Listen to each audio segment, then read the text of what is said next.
Մաչադո ազգանունը իսպանախոսների մոտ այնքան էլ տարածված ազգանուն չի, բայց դեպքից դեպք հանդիպում է։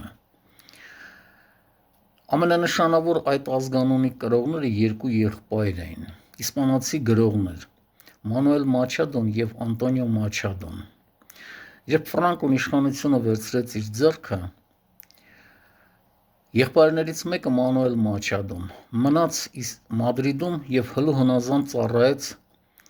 Ֆրանկոյին, ստանալով մրցանակներ, դառնալով համալսարանի ռեկտոր, տպելով բազմաթիվ գրքեր։ Մյուս եղբայրը, որ ավելի նշանավոր էր, Անտոնիո Մաչադոն, քանի որ սոցիալիստ էր իր գաղափարներով, ոտքով հեռացավ մինչև Ֆրանսիայի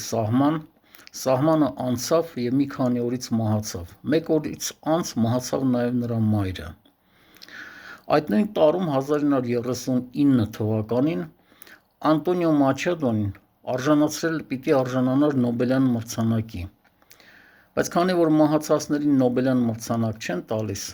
նա զրկվեց այդ մրցանակից, բայց այնուամենայնիվ այդ ազգանունով Մաչադո Նոբելյան մրցանակակիր եղավ։ Անցած տարի Վենեսուելայի ընդդիմության առաջնորդ Մարիա Մաչադոն արժանացավ խաղաղության Նոբելյան մրցանակի։